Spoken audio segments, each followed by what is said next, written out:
If you're thinking about diving into virtual reality with the Google Daydream View, you might want to hit pause for a second. Because today, I'm going to reveal why this headset, despite its sleek design and big promises, might actually do more to frustrate your VR dreams than fulfill them. But here's what surprised me. The Google Daydream View isn't the VR game changer it was hyped to be. And that's exactly why you need to hear the honest truth before you spend a dime. You see, most reviews either rave about the Daydream View's comfort or gloss over serious usability issues. But I'm here to give you the raw reality, warts and all.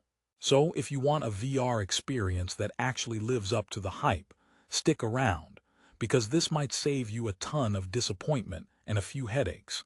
Let's kick things off by addressing who this product really is for. The Google Daydream View is pitched as the lightweight, comfortable gateway for casual users wanting to experience VR on their Daydream-ready phones. It's perfect for Android users looking to dip their toes into VR without splurging on expensive gear, especially those curious about 360-degree panoramic views, immersive games, or being front row at a concert without leaving their couch. Sounds fantastic on paper, right? That's the promise Google sold, and the price point is tempting, as low as $24.99. But here's the catch. It only works with Daydream-ready phones, which severely limits compatibility and ironically shrinks your VR playground instead of expanding it. Now imagine you've just unboxed this soft, breathable fabric headset, took a deep breath, and popped your phone in. Initially, the Daydream View feels comfy, almost like a well-designed pair of glasses for your head. The fabric is indeed lightweight and durable to some extent, making it feel less like a bulky helmet and more like a cozy hat for your eyes. But after about 10 minutes, you start noticing the cracks, both literal and figurative. The lack of adjustable focus and the reliance on your phone's screen can result in blurry visuals or annoying screen door effects. Plus, the headset doesn't fit every face. I tried it, and unless you have a head size modeled after a cereal box, you're likely fiddling with straps, trying to make it snug without turning into a contestant on a medieval torture game. Let me pause here and ask, have you ever wished your VR headset came with a manual written by someone who actually tested the product for more than 5 minutes? This is Daydream View's biggest problem. User experience feels half-baked. The controller, which is supposed to transform your imagination into action, often feels like a fancy TV remote that lost its batteries. It worked flawlessly in DMOS, sure, but the more I used it, the more lag and imprecision crept into my gameplay. Racing games that promised adrenaline rushes felt more like sluggish strolls through a pixelated park. It's almost like Google said, "We'll give you the headset and controller, but we hope you're fine being stuck with a slow-motion ghost driver racing you, instead of a crisp, immersive VR challenge." You might be wondering, why does this happen? Well, Daydream View relies entirely on your smartphone's capabilities. That means your phone's processor, screen quality, and sensor responsiveness define your entire VR experience, not the headset itself. So if your phone isn't top tier, brace for motion sickness, lag, and dizziness. Some Daydream-ready phones even lost support quickly, making your VR investment feel more obsolete than revolutionary. It turns out, Daydream wasn't designed as a long-term ecosystem, but more of a trial balloon for Google's VR ambitions. And unfortunately, it kind of burst. Okay, here's a little joke to lighten the mood. Why did the VR headset break up with the smartphone? Because it needed some space. Get it? Space. Virtual space. Hopefully you're still with me because I'm not done dissecting this. Despite Google's claim that the Daydream app hosts an ever-growing collection of apps and games, the reality is starkly different. The library is quite limited, especially now. Many developers never fully invested in Daydream, opting to focus on platforms like Oculus or PlayStation VR instead. So if you're expecting a Netflix-level lineup of immersive apps, be prepared for a slim selection of repetitive DMOS and mediocre games. And that's not even touching on the annoying fact that not all these apps are optimized well, leading to frustrating crashes or awkward control schemes. The potential is there, but it feels like Google launched this into the VR wild without proper backup. Here's another rehook for you.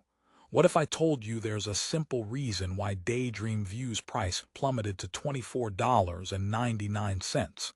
This isn't just a discount. It's Google signaling, maybe this wasn't our best idea after all. The headset feels more like a clearance bin item than a must-have gadget, and that's a red flag if you're looking for longevity and quality support. Still, let's talk about the positives because Daydream View isn't a total disaster. Its fabric design genuinely makes it more comfortable than many plastic, battery-laden counterparts, so you won't feel like you're lugging a brick on your face. The concept of experiencing concerts, sports, and events with a 360-degree panoramic view is brilliant on paper. Who wouldn't want to be in the middle of the action from their living room? And if you're lucky enough to have a top-tier Daydream phone, the visuals can be immersive enough to impress friends and family. It's lightweight, easy to slip on, and even somewhat stylish compared to bulky VR helmets that look like astronaut gear. But, and this is a big but, the Daydream View's limitations on phone compatibility, the underwhelming app library, and the controller's unreliable responsiveness make it difficult to recommend outright. It's like buying a sports car only to find out it can only race in a parking lot. The dream of teleporting from virtually anywhere to everywhere feels more like a daydream itself. So, who exactly should consider buying this headset? If you own one of the few officially supported Daydream phones, want a casual and budget-friendly introduction to VR, and aren't expecting cutting-edge performance or a vast library, this might be your cup of tea. It's a way to dip your toes into VR without breaking the bank or getting overwhelmed by complex setups. For gamers and VR enthusiasts seeking top-tier immersion, smoother controls, and a thriving app ecosystem, I'd advise looking elsewhere. In fact, consider higher-end options like the Oculus Quest series or PlayStation VR for a noticeably better experience. Before you click away, here's a punchline for you. Why don't VR headsets tell jokes? Because you can't see their face. All right, I'll stick to reviewing. So, what's the final verdict? The Google Daydream View is an affordable, comfortable VR headset that feels like a lot of promise with some serious caveats. It's best suited for casual users with compatible phones who want quick, occasional VR fun. However, if you crave a solid, reliable, and future-proof device, this probably isn't it. The limited app selection, shaky controller experience, and rapid obsolescence of supported phones make it a risky purchase. But if you're curious to try VR without spending much, and you know its limits, it can still provide moments of enjoyment. Now, if you're interested in grabbing the Daydream View for the best price, I've linked it in the description below. Keep in mind, prices change fast, especially for tech that's been discounted heavily, so don't wait too long. Buying through the link supports the channel and helps me keep bringing you honest and useful reviews. Thanks for sticking with me through this deep dive into the Google Daydream View. Hopefully by now, you've got the full picture, from the dreamy marketing promises to the real user experience. Virtual reality is an exciting frontier, and while Daydream View aimed to make it accessible, it falls short in many ways. But hey, every tech product has its quirks, and sometimes it takes a few stumbles to find the headset that truly transports you to another world. Until then, VR explorers, keep your expectations high but your wallet safe.